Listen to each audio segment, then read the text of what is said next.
ich würde jetzt mal auch sagen, die Weihnachtsgeschichte hat eigentlich auch was von einer Chaosgeschichte, wenn man jetzt mal genau überlegt, weil Maria und Josef sind allein unterwegs.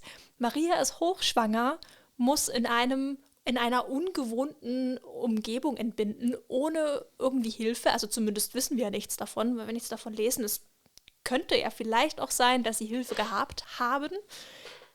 Aber dennoch ist es so chaotisch, bisschen vergleichbar wie mit dem Chaos heute.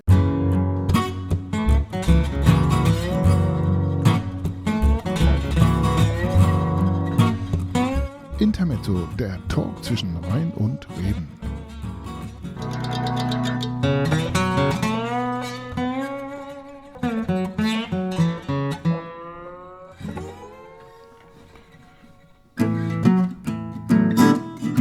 Hey Kinderlein, kommet, oh kommet doch an.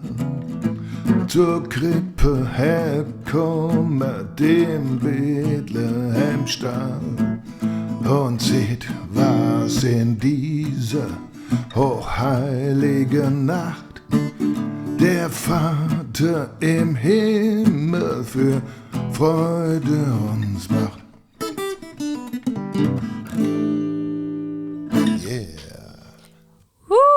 Hallo und herzlich willkommen zur heutigen Folge von Intermezzo, dem Talk zwischen Rhein und Reben. Und wir begrüßen euch wieder ganz recht herzlich. Das sind Jasmin Schulz und Jürgen Schaaf. Und wir freuen uns heute auch als Special Guest Nina Prechtl mit dabei zu haben. Ja. Liebe Nina, herzlich willkommen. Schön, dass du da bist, liebe Nina. Hallo zusammen. Ich freue mich, hier zu sein. Mensch, Jürgen, jetzt sitzen wir wieder hier. Wie letztes Jahr. Alle Jahre und so ganz wieder. anders. Ja, genau. Das war aber der Titel des letzten Podcasts. Genau. Das stimmt. Alle Jahre wieder, passt aber trotzdem. Denn wir sitzen hier wieder für unseren Weihnachtspodcast zusammen. Heute mit Special Guest. Genau. Und auch heute wird es wieder ein besonderes Thema geben. Rund um die Weihnachtsgeschichte. Genau, und Nina ist ja passenderweise nicht nur als Nina hier, sondern auch aufgrund ihrer beruflichen Tätigkeit, nämlich sie ist Hebamme. Und das passt ja absolut zum Thema Weihnachten. Ein Kindlein ist euch geboren, ein Kindlein zart, was ja auch der Titel unseres heutigen Podcasts ist im Prinzip.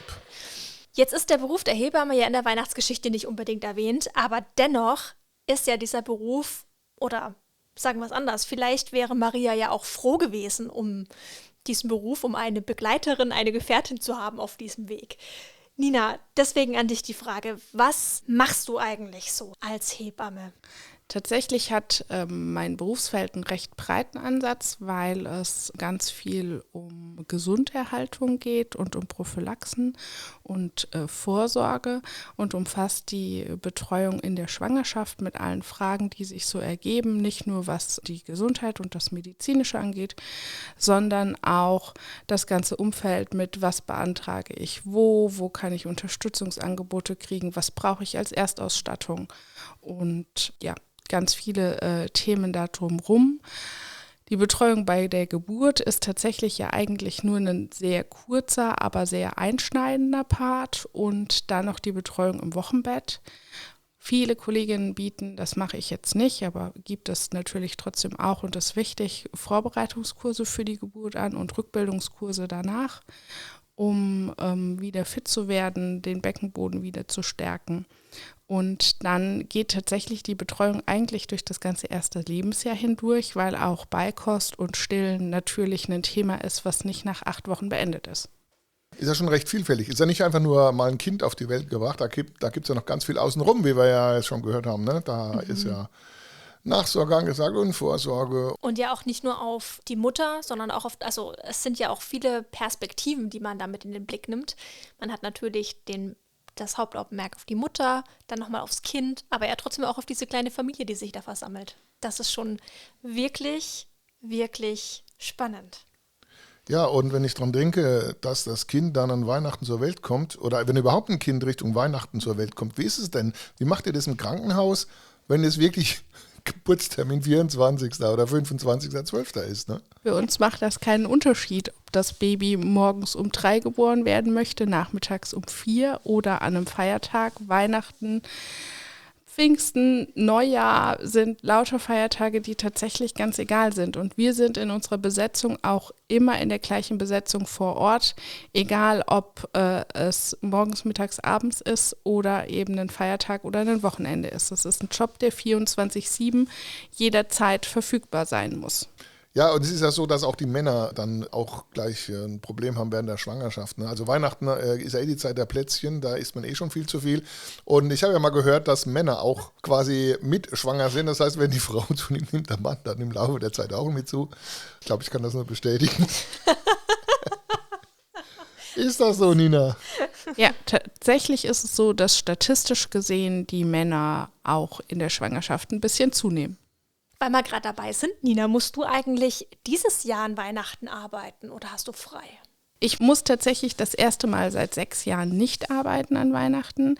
Dafür arbeite ich Silvester, weil einen der Feiertage muss man mitnehmen. Und die ganzen letzten Jahre habe ich tatsächlich immer Weihnachten gearbeitet. Und dieses Jahr war es der große Wunsch von meinem Mann, dass ich Weihnachten mal zu Hause bin. Juhu!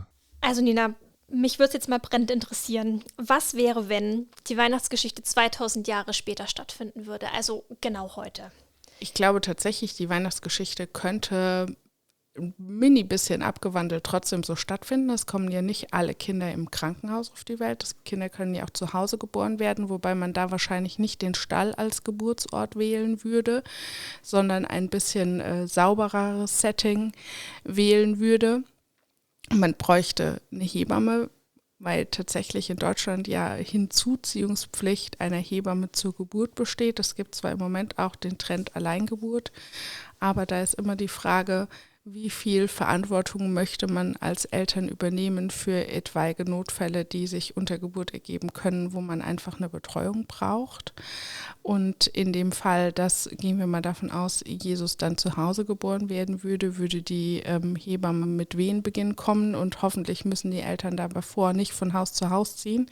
Wobei Bewegung unter Geburt ja tatsächlich was sehr Förderliches ist. Also vielleicht wäre dann auch ein Spaziergang ganz angemessen. Würdest du Maria und Josef jetzt einen besonderen Rat geben, wenn du sie so in ihrer Situation siehst? Also wenn sie das Kind in einem Viehstall oder einer Schutzhütte zur Welt bringen müssten. Was wäre dein Rat an die beiden? Ich würde das Kind tatsächlich nicht in Windeln gebettet in die Krippe legen, sondern bei der Mama im Arm lassen, dass es schön warm bleibt und es kuschelig hat, weil Bonding ja heute sehr groß geschrieben wird. Interessant. Würdest du etwas an der Weihnachtsgeschichte ändern wollen? Und wenn ja, warum? Ich würde mir tatsächlich für die beiden ein bisschen bessere Unterstützung wünschen, weil sie ja da schwanger durch die Stadt laufen und gar keine Hilfe haben, weder was zu trinken noch was zu essen angeboten bekommen und Geburt immer harte Arbeit ist und es wichtig ist, dass man jemanden an der Hand hat, der einen unterstützt und der einen Mut zuspricht. Und das würde ich den beiden wünschen, auch für die Geburt zu haben. Mhm. Nina, wenn du so an die vergangenen Weihnachtstage zurückdenkst, du hast jetzt auch schon ein paar erlebt, ob als Hebamme oder auch ganz privat, was ist deine schönste Erinnerung an Weihnachten? Ich finde, tatsächlich sind das eher die privaten Dinge, an die man sich so rückblickend erinnert, aber wenn ich das jetzt von meiner Arbeit her sehe, finde ich, ist Weihnachten immer so eine ganz anrührende, ruhige Stimmung im Kreissaal. Das ist alles gemütlich und entstresst, weil natürlich die ganzen geplanten Dinge wie Einleitungen und Co. über Weihnachten fast gar nicht stattfinden, weil wenn man es irgendwie vermeiden kann, möchte man ja zu Weihnachten nicht im Kreissaal sein. Und deswegen ist es eigentlich immer total schön, aber ich hätte jetzt keinen speziellen Moment in der Erinnerung, wo ich sagen würde, der war besonders toll.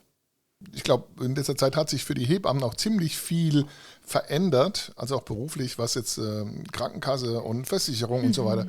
Wie ist es dann? Es gibt seit 1.11.25 einen neuen Hebammenhilfevertrag, der geschiedet wurde und der uns Dienstbeleghebammen tatsächlich nicht ganz so gut dastehen lässt, weil viele Dinge für uns jetzt anders berechnet werden als davor. Und auch was meine außerklinische berufliche Tätigkeit angeht, hat sich viel verändert.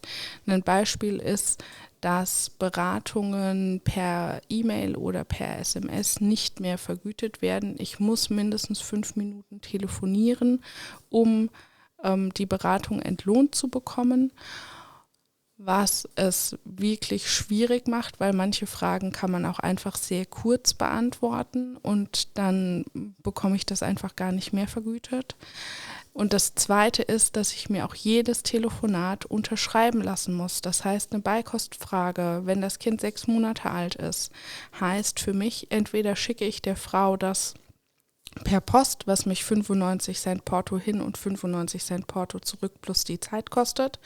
Oder ich fahre nochmal zu der Frau und lasse mir das Telefonat unterschreiben und vergütet ist das mit 6,19 € für 5 Minuten, was einfach den Aufwand tatsächlich überhaupt gar nicht rechnet. Und so bietet der Vertrag ganz viele Stolpersteine für große Teile meinem beruflichen Kontext. Es ist ja jetzt bald Weihnachten. Wenn du dir was wünschen dürftest, jetzt beruflich, ne? Also in dem Kontext, was würdest du dir wünschen? Dass 95% dieses Vertrages nochmal überarbeitet werden und fair neu geregelt werden, weil so wie es jetzt ist, muss ich tatsächlich sagen, ist der Vertrag von 2017 deutlich besser gewesen und hatten wir die bessere Vergütung, wie wir jetzt haben und da so ein Vertrag eigentlich nie so sein sollte, dass man danach weniger verdient, als man davor verdient hat, fühlt sich das einfach nicht fair an. Vielen Dank dir, liebe Nina. Also irgendwie erinnert mich das natürlich auch an die Situation damals, ne? Vor 2025 Jahren. Da war ja auch alles nicht Friede, Freude, Eierkuchen. Das gab ja damals schon echt Probleme für Maria und Josef, wenn man es mal so will in der Weihnachtsgeschichte. Ich glaube, hat sich bis heute nicht wirklich was getan, ne? Also Allerdings, das ist ja auch wirklich, also wenn man sich das jetzt mal so sieht, ist das ja beides so, also sowohl die Situation, die wir jetzt gerade vorfinden, als auch die Weihnachtsgeschichte, die haben ja schon chaotische Anteile. Nicht nur chaotische Anteile, sondern sind ja eigentlich auch zutiefst chaotisch gerade. Und ich würde jetzt mal auch sagen, die Weihnachtsgeschichte hat eigentlich auch was von einer Chaosgeschichte, wenn man jetzt mal genau überlegt, weil Maria und Josef sind allein unterwegs. Maria ist hochschwanger, muss in einer ungewohnten Umgebung entbinden, ohne irgendwie Hilfe. Also zumindest wissen wir ja nichts davon, weil wir nichts davon lesen. Es könnte ja vielleicht auch sein, dass sie Hilfe gehabt haben. Aber dennoch ist es so chaotisch, ein bisschen vergleichbar wie mit dem Chaos heute. Wenn das aber auch nicht mal trotzig hoffnungsvoll ist, hat doch auch was, oder? Also eigentlich die Weihnachtsgeschichte, die so mitten ins Leben spricht. ja, ist echt eine gute philosophische Frage. Puh. Sieht man das heute noch? Wenn man eigentlich in so einer Situation ist und nur das Chaos sieht, kann man dann irgendwo noch Hoffnung schöpfen? Das heißt zwar immer so schön, man muss mit allem rechnen, auch mit dem Guten, aber ich glaube, dass es ziemlich schwer ist für diejenigen, die dann in so einer Situation sind, da also so einen Blick nach vorne zu richten, ne? Auf eine bessere Welt oder eine bessere Situation. Das stimmt. Ich glaube, dass das in so chaotischen Momenten tatsächlich schwierig sein kann, da eine Hoffnung oder einen Ausblick zu sehen.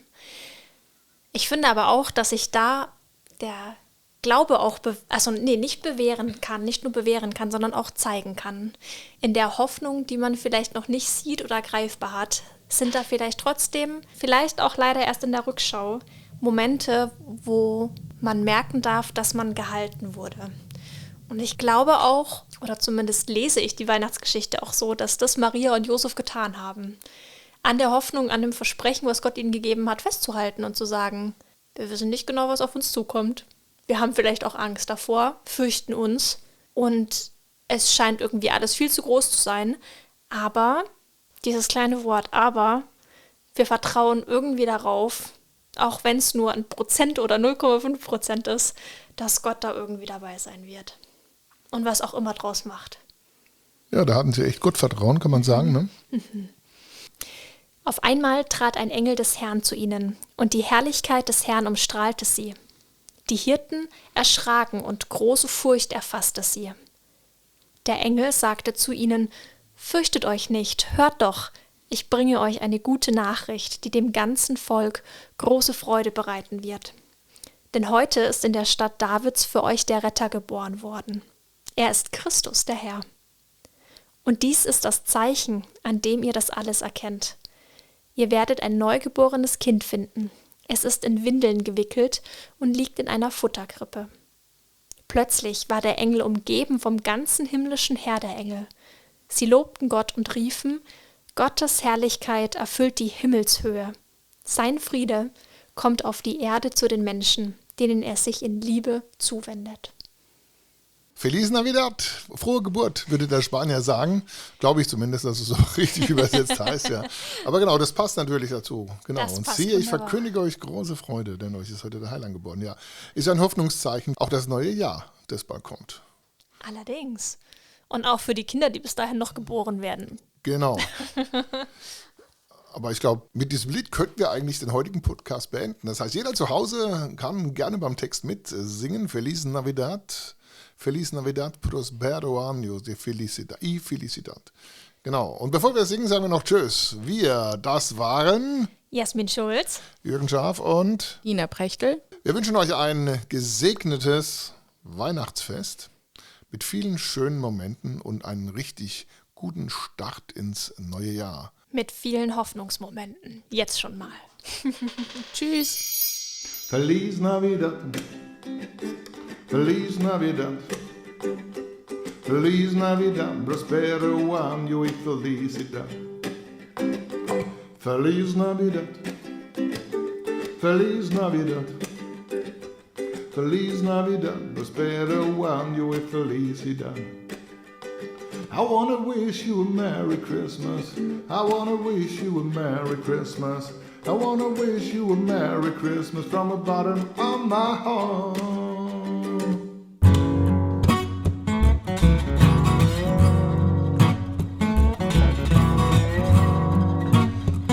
Intermezzo, der Talk zwischen Rhein und Reden.